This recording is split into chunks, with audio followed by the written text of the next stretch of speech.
Good afternoon. Thank y'all for being here. Did they close everything in New Orleans? So thank y'all for being here. All right, talk to you a little about ADHD. Who's heard of ADHD before, by the way? One or two people here? Okay, cool. All right, good deal. All right.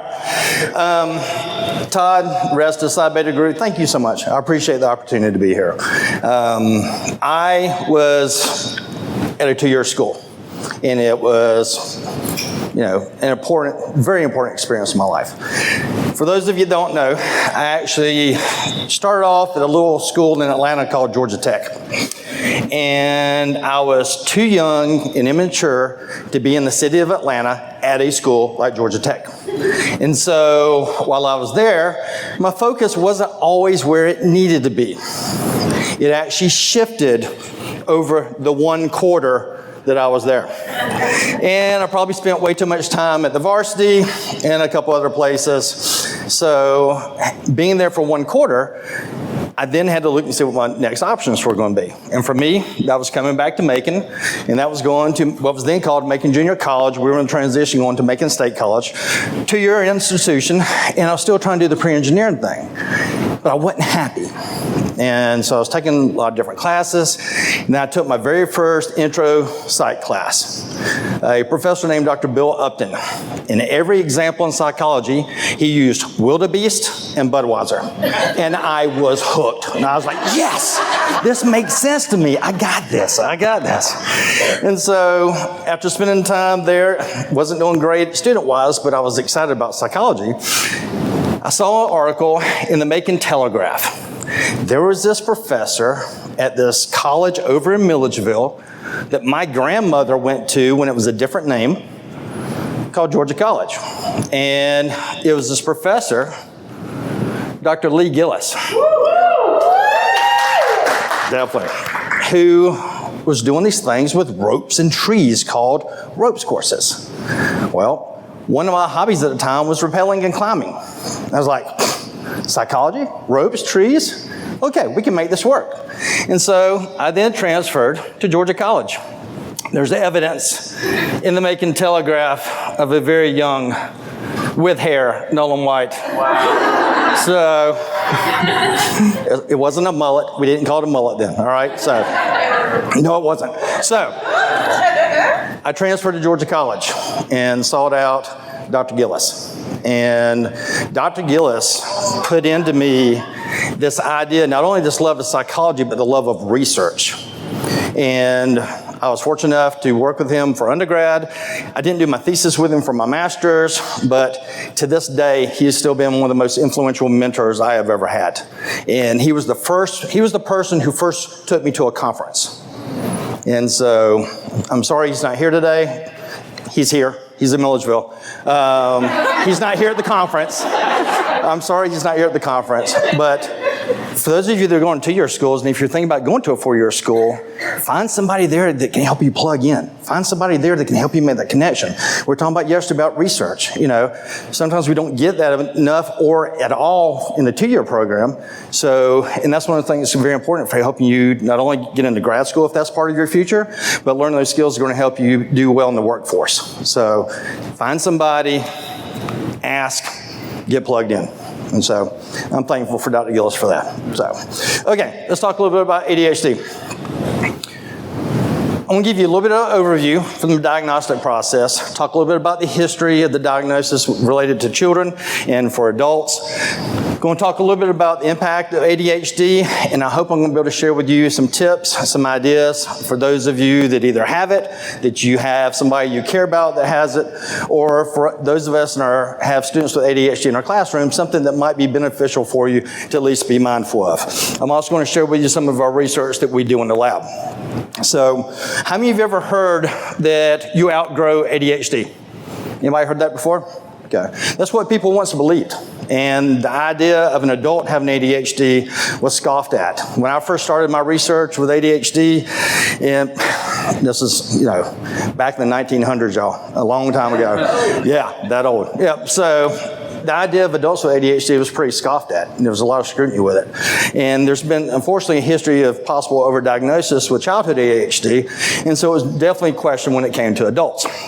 But if you look back at the history and you see that the DSM-3 actually is when we first had ADHD recognized, similar to what it is now, but we had references going back, like in a DSM-2 for hyperkinetic reaction. And how many of you would have liked back in the 40s to have been recognized as somebody with minimal brain damage? You know, there are probably no stigma associated with that diagnosis, so you think? Probably none at all. So, but it's something that's continued to develop, and even more so now with the DSM-5 recognition. Not only do we have these 3 different presentations, because I run to a lot of people, especially if they're diagnosed earlier in life, well, I have ADD, I don't have the hyper, you know. The official diagnostic term is attention deficit hyperactivity disorder, but you have 3 presentations. Either it's predominantly inattentive, predominantly hyperactive impulsive, or you have combined, okay? So that's the current terminology. One of the things that we have with the DSM, which is interesting, how many of you could do a perfect recall of your symptoms prior, say, to age 10? A couple of you. Some of you are much closer to age 10 could probably do it. Those of us that are not that close to age 10, could y'all do a good subjective recall? Many of us couldn't. So one of the things they did, they at least extended the range at which we'd recall symptoms. And now for adults, you can actually, now for adults, you can actually have a formal diagnosis. Adults were diagnosed before, but it was almost kind of like going off-label a little bit with the DSM-4 and with the DSM-4-TR. With the DSM-5, DSM-5-TR, there's at least recognition of the adult diagnostic process, which has been very advantageous. And one thing that's really important that some people don't really think about is that the symptoms have to be present in more than one setting. It just can't be, you know, I love to pick on math, even though it's one of the most important things we need to do. But how many of you have ever thought to yourself, I suck at math? Okay, well, I only have problems in math. Well, it has to be across different settings and different types of levels of dysfunction that has to take place. When we look at prevalence, historically, it's been diagnosed more in males than in females, with some estimates being up to 9 to 1. That's changed over time. If you go back and think about those different presentations, the predominantly hyperactive impulsive type is what a lot of people think about when they think about the child with ADHD, and they think about typically a little male. Why would a young female in the class with, say, maybe a predominantly inattentive type not get the attention of the teacher? She's so quiet. I never hear anything from her. She's no bother whatsoever. In fact, she's probably not there. She's disappeared. She's physically present, but she's probably not tuned into the class. So there does appear to be at least a sex-based difference as far as diagnoses as well. And looking at different cultures, it appears to be there across the board. And most people, you know, 70-80% of people with ADHD are going to continue to have issues in adulthood. When you look at different countries, this was based off subjective recall of people that were diagnosed in adults. Pretty much every culture that's been examined, not just the weird ones, Western, educated, industrialized, you know, so forth. But almost every culture so far that's been studied has at least some type of presence, apparently, of ADHD. And when we're looking at number of adults, in the U.S., roughly about 5.2%. Actually, France is at 7.3%, but you can see there's a variety around the world. We also have different manifestations according to different ethnic groups. There are some research that suggests that sometimes it's based on availability of the diagnostic process, trust in the medical system, whoever it is that does the initial eval. A lot of people, when they're first diagnosed, are diagnosed by their primary care physicians. And sometimes it's like, well, let's give them some Ritalin and see how they respond to it. Most every single one of us in here would have a positive response to Ritalin. It's real easy to rule in ADHD. It's real difficult to rule out all the other things that can account for the symptoms of ADHD. So, most of you are people that you know, like I said, would go into a physician's office, you'd have subjective recall, you might do some rating scales that maybe your caregivers completed, maybe your teachers completed, and then they would do a comparison. There's no blood test for ADHD. There's no urine test for ADHD. No, it's all based on subjective recall.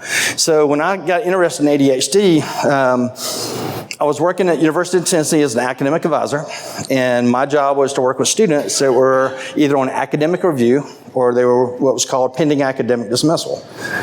And I had a lot of students, or at least enough for me to notice, that seemed like they were getting diagnosed with ADHD when they were in college. So what could account for a bright young person doing fine all the way up through high school, but then all of a sudden floundering in college? What could account for that? This would be an interaction part. Give me something. What's something that could account for that?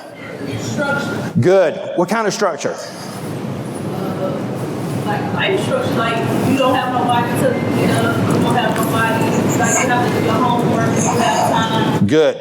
Unless y'all have a pain in the butt roommate, how many of y'all got somebody telling you to get up every day now? Those of you that are college students, or when you were in college.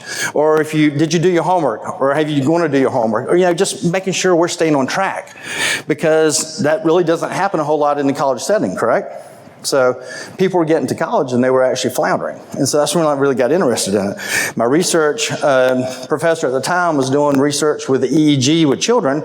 And I started asking questions, well, is there maybe something going on with adults? Because could we get to a more objective measure to diagnose? So that was the whole goal and interest of me getting involved in ADHD research. So what I want you to do right now, this is another interactive component, 2 minutes.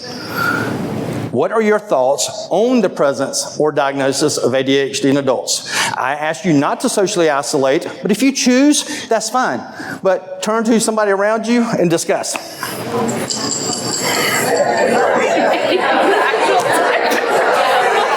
Yep.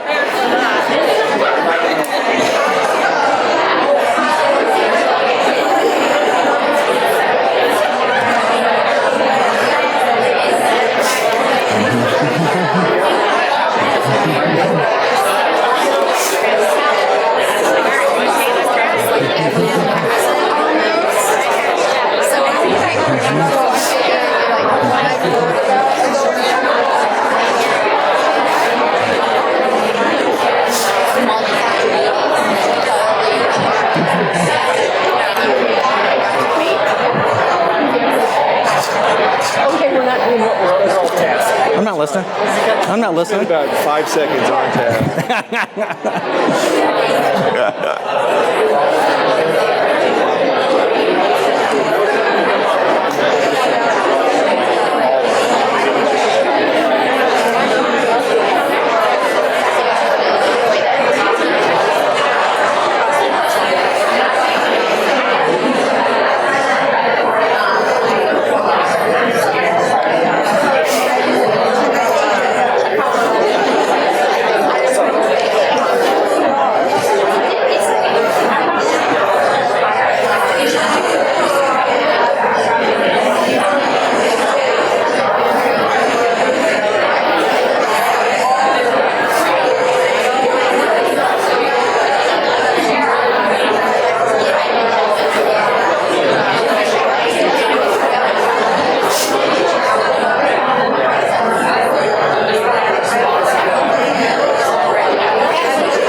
Okay, time's up. Be honest. How many of you stayed on task the entire 2 minutes? Okay? Okay. No judgment, no judgment, no judgment. All right. What? Did you stay on task the entire 2 minutes? Yeah. Good. Good answer. Good answer. All right. Without the timer, do you think you would have stayed on task? No. Okay. One of the biggest things for people with ADHD is getting things out of mind and making it physical or making it more relevant. And so I want you to keep that in mind as we go through some of the data today and some of the research I'm going to show you as far as coping strategies. One of the biggest things that you can do to help yourself or somebody else with ADHD is make things more concrete. All right? So a visual timer or something can be very effective. But for some people with ADHD, 2 minutes is entirely too long. Maybe you start with 30 seconds and then kind of ramp up. So, all right. Let's look at some of the data. I went to a conference, National Academy of Neuropsychology in 2001. Sam Goldstein gave a presentation that I was somehow fortuitous enough to take notes on. It said, there are thousands of peer-reviewed studies done with ADHD had existed in literature. Fewer than 100 related to adult ADHD. This was 2001 at National Academy of Neuropsychology Conference. I did a PubMed search this weekend. You might not be able to see that, but 14,200 results. It is a topic of research that is ongoing, ranging from anywhere from brain mechanisms to coping strategies to life strategies, differential diagnosis, prevalence. I mean, it's just ongoing. And it's a challenge to try to keep up with all the literature because there is so much going on, so much going on. But it's one of those things, and also if you look at representation across the world, a lot of the research started in the United States, but now we're having a more global representation, which I think is also going to benefit everyone that has ADHD, because everybody's experience, although it might be similar, one person's experience might be different than somebody else's. Context is very important. We've heard that multiple instances at this conference, for sure. So, we talk about the brain. ADHD is a biological disorder. It is not an issue with red dye number 9. It is not due to bad parenting. It is not due to, well, they're just a child. It is not due to too much sugar. Now, all those things combined with somebody that has ADHD are probably not a great combination. I can't speak for red dye number 9, but the rest of them, you know, it's probably not a good combination.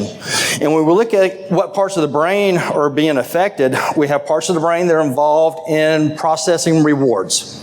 We have parts of the brain that are involved in saying, no, don't do that, okay? The executive functions. We have parts of the brain that are involved in how we express and how we deal with disappointment, with challenge. What if something's not fun? How do we persist in doing it? All these different brain areas are affected in a way, so we can't say there's just one part of the brain that is the issue. And again, based on the different symptoms that are being expressed by the individual, maybe they're having dysfunction in one or more areas more so than others. So it's not something that one person has ADHD that another person has that another person has. There's a lot of variability.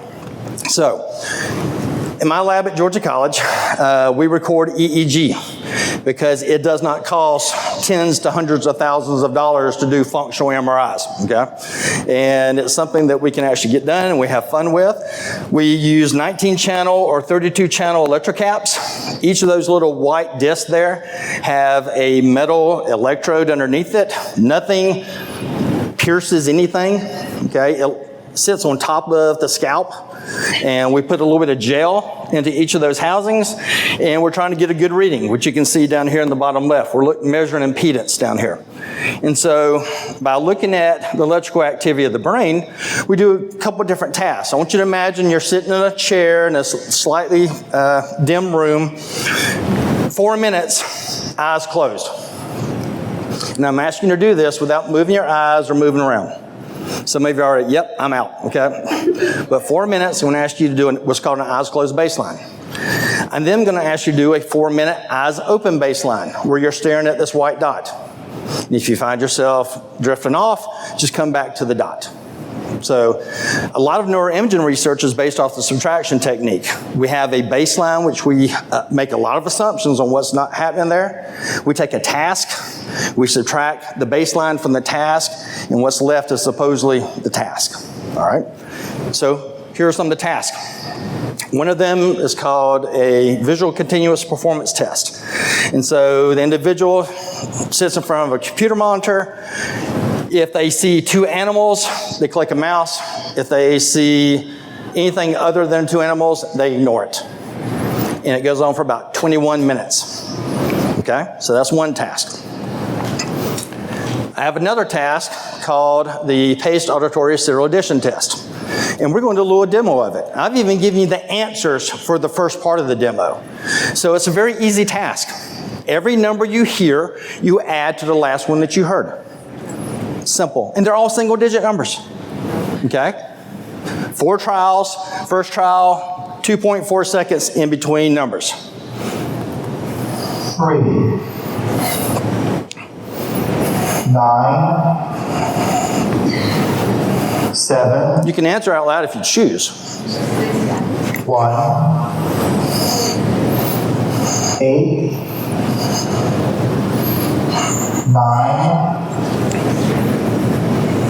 8, 5, 3, 1. Okay, easy peasy, right? Okay. Now imagine that going on for 50 digits. And we've had 2 more trials in between of 50 digits. And now we're on the fastest presentation. 50 digits. Do the best you can. I will not show you the answers. 9, 7, 3, 1, 9, 3, 7, 4, 8, 4.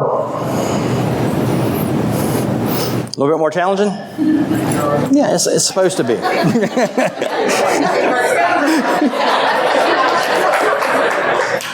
All right.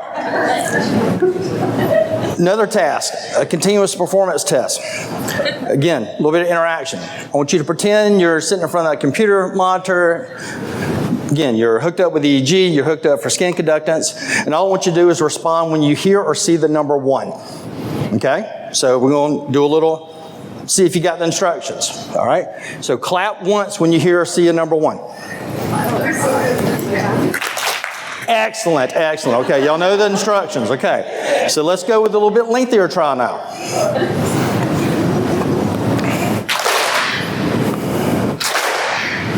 One.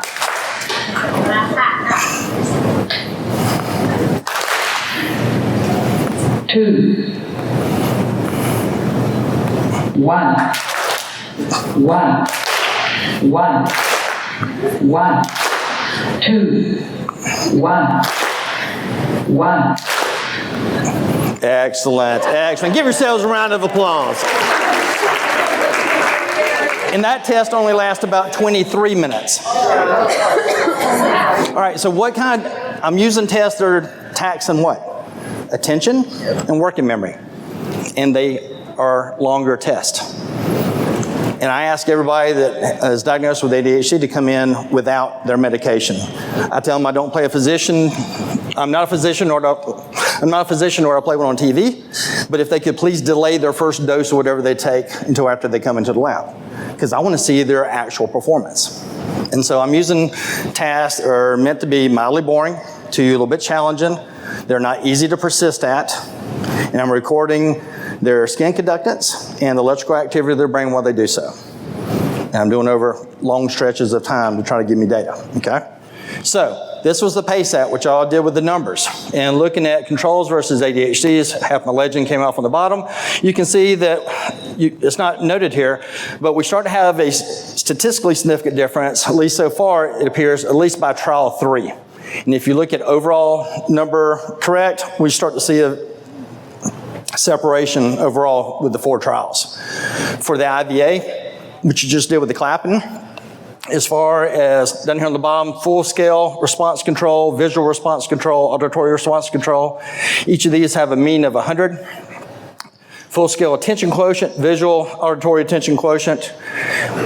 So far, most of the data suggests the adults I've seen are having more difficulty with the auditory attention, which also fits with some of the other data as far as some people with ADHD possibly having language processing issues. Okay, so we had a paper accepted for SEPA, unfortunately, and that did not get presented because of COVID, where we started looking at the PACE-AT, which y'all did. In order to be scored correct, it has to be, the answer has to come before the next stimulus. Whereas we give them a little bit more time, and actually if it was correct, we still give them credit. And that appears that might be a modification that could account for some people and maybe see a little bit, but that's data that's under review right now. So this is a 21-year-old male, somebody without ADHD, with this is their EEG. These channels up here are FP1 and FP2. F3, F4 are here. C3, CZ, and so forth are here. Parietal, occipital. The real technical term here, the jaggy lines here at T3 and T4. What were you doing during the PACE-AT? You were answering out loud. My amplifiers don't know the difference between brain activity and muscle activity. That's muscle activity while they're talking. During the exact same part of the data record, which you can't see here at the bottom, a 21-year-old male with ADHD, slightly different ADHD. What you are seeing here is a lot of alpha activity, which for most of you in this room, if I were to have you just sit there in a relaxed state and close your eyes, we would see alpha burst for almost every single person in here. It is best seen in a relaxed, eyes closed state. But this was during an eyes open active cognitive task. Go back and let you see the control. And that's the person with ADHD. In the alpha activity that you're seeing, typically we would see back here at the back of the head, but you can see it's actually occurring up here in these frontal channels as well. This is alpha, that sine wave looking activity. And if we look at some 32 channel data, here is a 20-year-old female during their eyes closed, lots of alpha. This is your typical alpha burst, but you can see it's also propagating up into the frontal channels. Again, front of the head, back of the head. This is during her eyes open baseline. It's still there, it's a little bit lessened. And then during the PACE-AT, which you did. So again, there's data to suggest that maybe there's something going on beyond fMRI and so forth that we can record in individuals with ADHD to kind of map out there is a physiological difference. So, all right. And through the VCPT, that's when they were clicking on the moose, or mises.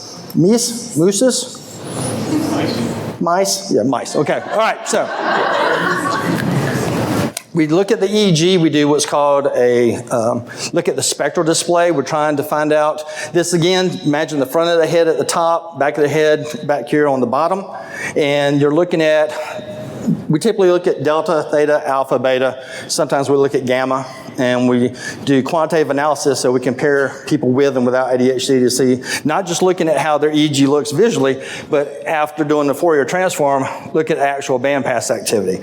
And then for somebody like for the VCPT, we look at event-related potentials, and we have inverse solutions where if we can, we make some assumptions about where that activity is coming from in the brain. And all of my data is based off of, we're collecting our normative data for the people that come in, and we compare it to the people with ADHD that come in. That's who we're comparing against. So, skin conductance, we record typically from the non-dominant hand, and it's a measure of overall arousal and related to cognitive engagement. Here's a 21-year-old male, control with the eyes open baseline. A little bit of activity, then over the course of that 34 minutes, you see they kind of, just kind of chill out even more. This is during the PACE-AT, which you did with the numbers. You can see they got kind of ramped up, and then there's like, whoo, it's done. Then trial 2, oh crap, and they kind of get started again, got ramped up for trial 3, ramped for trial 4. So you saw this marshaling of resources, and then they kind of settle down. Start at the beginning of the trial, kind of settle down, all right? And that's what you would kind of expect somebody to do if they're dealing with a challenge effectively. Here's somebody with ADHD, 21-year-old male, eyes open, not that different. During the PACE-AT, they can never get organized. So again, we're seeing differences in the brain and the body. And we're doing it during these active tasks that are intended to be challenging, to see that the person with ADHD is not responding the same way as somebody that doesn't have ADHD. And looking at the biological foundations for why that might be the case. So, when you conceptualize ADHD, especially for adults, it's really an issue looking at problems with executive functions. With executive functions, you're primarily talking about the prefrontal cortex, also a little bit of parietal lobe for organization, but it's tasked, again, that part of the brain that's responsible for saying, don't do that. It's the part of the brain that's responsible for working memory, for regulation, for self-control. And so, the symptoms that we see with ADHD are usually a manifestation of poor organization, poor time management, poor working memory, poor inhibition, and so forth. And if we look at college, look at workforce. You can either be working in the college classroom or you can be working, Lowe's, Chick-fil-A, wherever you work. United, it could be anywhere. So think about the implications of not paying close attention to your work. Work that is submitted that is messy or unorganized. Not hitting deadlines. Not being able to keep up with all of the pieces of the work that you're involved in. Maybe switching between different projects. Do I have anybody in here that will get started on one project and it's going to be the best project, and then like, oh, there's another project, and then they get on that project and it's going to be the best one, and there's another project. Anybody ever do anything like that? Husband, yeah. Your husband? Okay. So, what about personal lives? Do you think people's individual personal relationships are affected by ADHD? Yeah, definitely. For those of you that have been in a relationship with somebody, yes, definitely, it affects, okay? Money management, time management, household management, relationship management, all these kind of come into play. And one of the things for me is such a misnomer about ADHD. A lot of people think it's about this distractibility. And when you talk to people with ADHD, it's not so much they're distracted as they're hyper-focused on what's in here. Mm-hmm. When I worked with kids, I've sometimes asked them, so you ever disappear? Oh, yeah. Math class all the time. Okay. I've got a student in one of my classes right now. They're not present here today, and I'm not going to say their name. But I see them in class, I see them disappearing. And I talked to this person after class last week. I said, what's going on? You started retrieval practice, and I just started thinking about the soccer match. I was playing goalie last week, and I just had this vivid movie of me, blocking a shot. And I said, so instead of doing retrieval practice, you were playing soccer. Oh, yeah. Yeah. And he does this all the time. And I asked him, you ever been diagnosed with ADHD? No. So, I don't know, but he definitely disappears in class. He definitely disappears. So, you think about all these different life areas, and I know you can't read this because this is a chart that I took from one of Russell Barkley's books, but you think about an area of life that is probably not impacted, and I don't think there is one, whether it be our health, engaging in risky behaviors, social activities. One of the things that people with ADHD sometimes do, they've been accused of interrupting others. And it's not because they're not being rude and they're not trying to interrupt, but they're afraid they're going to not remember what they want to tell you, and it's very important that they tell you. That's the only reason they're interrupting. But as you can imagine, waiting your turn, social interactions might be challenging at times. Education, more likely to drop out, change classes, more issues with work, more issues with use of sick days, poor money management overall, impulsive spending. Driving is another real area of concern with individuals with ADHD. There's some training programs that are being developed right now to help people develop better driving skills and coping strategies that have ADHD, but the research is not fully out on that yet. So, article in the APA Monitor just came out March 1st, and down there at the bottom, she's initially saying that she can't get anything done, and it's affecting her entire life, because one thing builds on top of another. So, I'm going to lean very heavily on a book that I'm going to show you in a minute by Russell Barkley. Giving you some ideas about how, if you're in college or you have somebody that you care about that's in college, that could possibly use some of these coping strategies. And again, I want you to use the backdrop of trying to make things external as much as possible, okay? Not relying on the person with ADHD to keep stuff in mind. So, using a planner, using a calendar, and at least based on Russell Barkley's research, suggests that paper might be better than electronic, but don't fail to take advantage of the electronic reminders in your phone, or if you have a smartwatch or whatever, use those reminders. But sometimes having paper might be a little bit more advantageous. If you do have written assignments, if you can type them on a computer, do so. Written work often from the person with ADHD is super messy. And if you're being graded on what can actually be read and perceived and interpreted, word processing might be to your advantage. I guess there are people that still write by hand. I don't, but I assume it happens. If you can get permission from your instructors, ask them, can they record? Ask, can you get audio recordings? If your instructor has other materials, take advantage of it. And by far, find a way to keep your classes organized in a way. You know, I know it's, how many of you when you first went off to college wondered if you had to have the 3-ring binder? You know, or if you needed the trapper keeper, or did it matter what rule paper that I had? I still get emails every fall. Hey, Dr. White, does it matter if No, it doesn't. But you find the one that works for you. And for a person with ADHD, different colors might be very advantageous to help them keep things organized. Oh, so that's cognitive. So everything's got to go in the purple one. That's bio. Everything's got to go in the red one with the skulls and crossbones on it. Okay? You know, so you find a way that helps you keep things organized. Pay attention to things like your schedule. This seems like a no-brainer, but think about if you know that your best times are in the morning, then that's when you need to schedule your harder classes. And then find a way, if you can, to interleave more difficult classes with classes you actually enjoy. Do not try to take 3 difficult classes back to back to back. Reward yourself a little bit and also give yourself a break. So not only was planning your classes, if you have that much control on the time of day, but also interleaving more difficult ones with easy ones, or easier or more enjoyable ones. Pay attention to things like accommodations. I work with a lot of students. They'll say, yeah, I had accommodations in high school, but I haven't really pursued it in college. Why? Well, I just don't want to feel like I need that crutch. Okay. Well, let's see how you do. And then they have a couple exams and they're not scoring quite as well. Should we maybe look at those accommodations again? Accommodations are not about making things easy. Accommodations are about leveling the playing field. That's all accommodations are. It's to make things equal. And for me, the successful college student is the one that learns balance and learns how to use their resources effectively. That's how you're successful in college. And that's super important for somebody with ADHD. A lot of people, at least at our university, have extra time. All of us benefit by extra time. You don't need extra time.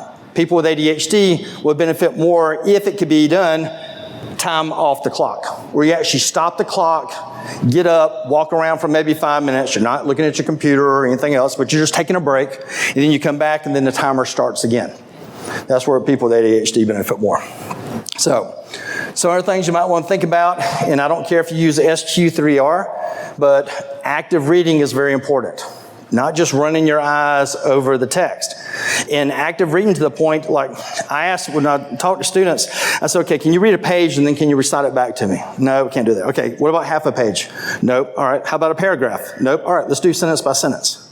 And for some students, for certain subjects, it might be you read a sentence, then can you recite it back to yourself? No, is that when you take your notes? And then, again, use some timers, build up your time and everything where you can do it a little bit more if you get to a point where you can do more. But for some people, you maybe need to work at the paragraph level. Reading a chapter is unrealistic. Reading the module might be too much. Reading a paragraph might be very doable. So it's breaking up those goals, taking those baby steps, and if you put enough baby steps together, by the time you're going to get to the end of the race. So that's all there is to it. So definitely take advantage of office hours, work with other groups. If you're somebody that's self-medicating, try not to. Or find better times to do so. Because you might be using it as a coping strategy, but it's probably not assisting you with your academic pursuits. It's probably not assisting you with your work pursuits. It's probably not assisting you a whole lot with your social pursuits. Just be mindful. Sometimes use of different substances is higher in individuals with ADHD. Put controls in place. If you have enough privilege and power that you can have more than one computer or device, have one that you do work on. Have one that you use for fun. Don't have your work computer have the fun stuff on it. And if you need to, use apps to help you control your time. Rescue time is a pretty good one. I tried that out for a little while with some students. Another one is self-control. This is just for the Mac though. The another one that's cross-platform is Freedom. And you can actually plan in times there where, all right, here I'm using my word processor, maybe I'm using my browser on only these sites, and I can't get to the other stuff that's more fun.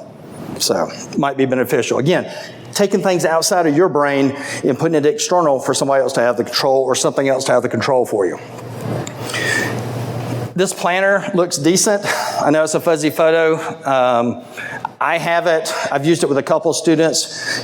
Again, to try to just get things very basic and very stepwise, almost like you're doing a functional behavior analysis on how to get tasks done and breaking things down into small steps. And I'll show you an example of that. But for somebody, also look at your other skills. Dr. Chu is actually in the room, and some of my students were like, is that Dr. Chu that was in those videos that you had us watch?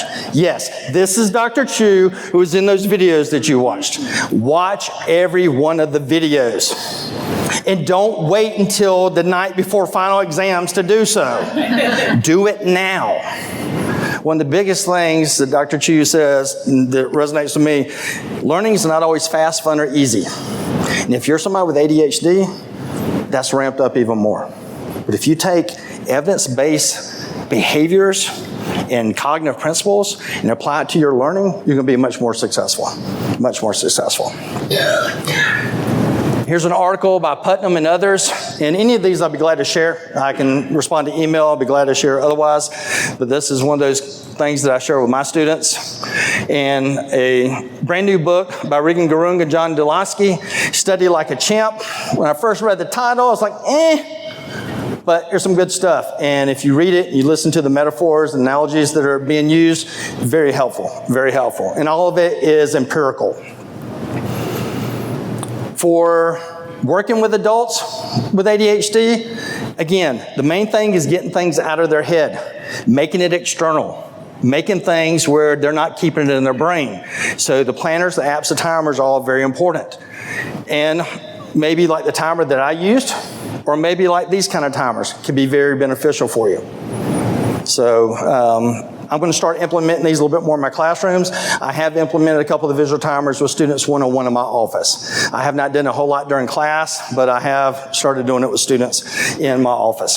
So other things to be able to keep in mind as far as the next steps, and I know that I'm getting close to my time, I want to share with you an example of this concept down here of breaking things into behaviorally defined next steps.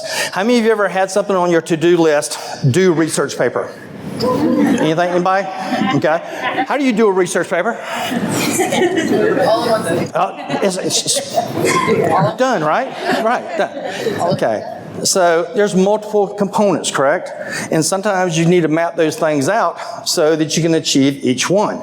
So you want to be specific. Number one, I encourage you to have a single to-do list. Not that place that you write stuff down that only reminds you of all the crap that you forgot to do. But have a single list that you consult regularly. Have an appointment set in your phone or whatever for you to review your stuff. And then get very behavioral. So if you're going to be looking at research or you're going to be looking at, say, grad programs, have something very specific. Okay, Tuesday, 2 p.m., 15 minutes, I want to set my timer. Research and programs in counseling psych. Now, if you choose to be there a little bit longer, fine. But at least set yourself a timer so you can get the minimum done. And then you string together multiple components and you can get the overall big project done. Other interventions that might be useful for some, pharmaceutical is definitely the most common treatment for ADHD, but CBT, very helpful. There's a lot of research right now with mindful-based training that's important. Got a lot of important outcomes for students. Learning how to avoid procrastination. That's when procrastination is typically about us trying to avoid an emotional state. So learning how to avoid procrastination can be very beneficial. Emotional control, the time management, task management, all these are sub-goals and sub-skills that could possibly help you with ADHD. Aerobic exercise and good sleep are also very important. I told you earlier to be mindful of alcohol and marijuana. How much alcohol can you have and it not affect your sleep? 0. The smallest amount of alcohol will affect your sleep. Just saying. Some of us suck when we don't have sleep. I can speak to that loudly. Okay. So, All right, let me show you a couple of resources. We're going to skip that now so I can show you the resources. This book at the top here by Dr. Barkley, when I first saw the title, again, it was one of those things, what? When an adult you love has ADHD. Okay, I'll read it. It's one of the best resources I've found so far that's also lots of people friendly. Highly recommend that text. The Taking Charge of Adult ADHD just came out. It's the second edition of an earlier title. This book over here on the right, I just became aware of 2 days ago. I have ordered a copy. I have not read it yet. So it's an APA, American Psychological Association publication. If you're looking at more of the research, Dr. Barkley's ADHD Bible is very helpful, and the Oxford Handbook also very helpful. And as far as learning how to incorporate teaching tips and like this, Make It Stick is awesome for students, teachers, whoever, anybody that wants to learn. The Powerful Teaching, very helpful. Things like retrieval practice, interleaving, for those of us that are trying to help students with ADHD or just helping our students in general. And Dr. Chu pointed these out yesterday. This book up at the top came out in 2014, published by the Society for Teaching and Psychology. It is free. It is a wonderful resource, and they just released a new book, what was it, last week? Or week before last. This book down here at the bottom, also highly recommended. And if you're not a member of STP, you need to be a member of STP. It is $25 for non-students. For students, it's $15, and that includes the journal. You actually get, a valuable resource there.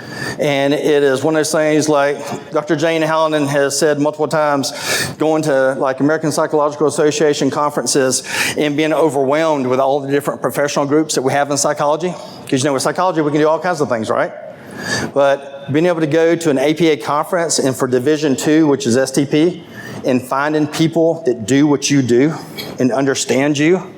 And we have people in this room that have been officers, including membership, with Danae Hudson. So if you're interested, ask one of us. Highly recommend it. I wish I would have done it as a grad student. And if I'd known about it as an undergrad, I don't know if I'd been that smart, but I would have definitely done it by a grad student. But highly recommended. So we got 2 minutes for you to throw tomatoes at me. So thank y'all very much.